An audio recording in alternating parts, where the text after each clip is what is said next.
রাজধানী সহ 7 বিভাগে বৃষ্টির পূর্বাভাস দিয়েছে আবহাওয়া অফিস। শুক্রবার 6 মার্চ সন্ধ্যা 6টা থেকে পরবর্তী 120 ঘন্টার পূর্বাভাসে এই তথ্য জানানো হয়েছে। পূর্বাভাসে বলা হয়েছে লঘুচাপের বর্ধিতাংশ পশ্চিমবঙ্গ ও তৎসংলগ্ন এলাকায় অবস্থান করছে।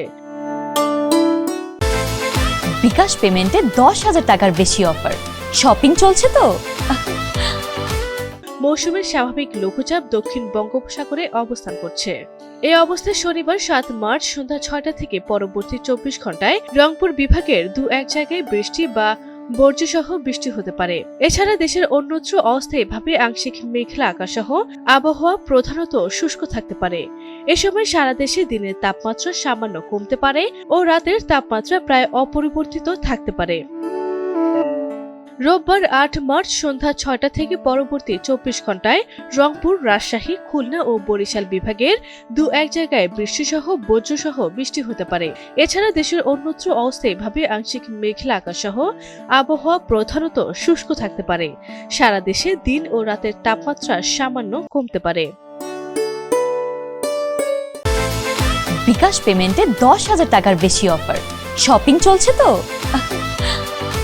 সোমবার 9 মার্চ সন্ধ্যা 6টা থেকে পরবর্তী 24 ঘন্টায় রংপুর, রাজশাহী, খুলনা, বরিশাল ও ঢাকা বিভাগের দু-এক জায়গায় বৃষ্টিসহ বজ্রসহ বৃষ্টি হতে পারে।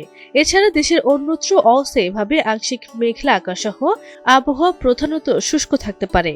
এ সময় সারা দেশে দিনের তাপমাত্রা প্রায় অপরিবর্তিত থাকতে পারে ও রাতের তাপমাত্রা সামান্য বাড়তে পারে।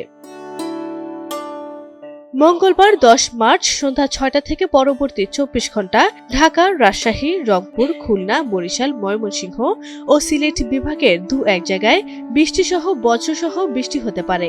এছাড়া দেশের অন্যত্র অস্থায়ীভাবে আংশিক মেঘলা আকাশ সহ আবহাওয়া প্রধানত শুষ্ক থাকতে পারে। সারা দেশে দিনের তাপমাত্রা সামান্য কমতে পারে ও রাতের তাপমাত্রা সামান্য বাড়তে পারে। বর্ধিত 5 দিনের আবহাওয়ার পূর্বাভাসে বলা হয়েছে এ সময় বৃষ্টি ও বজ্রসহ বৃষ্টির প্রবণতা অব্যাহত থাকতে পারে। আরবি সামহিমু, এনটিভি অনলাইন।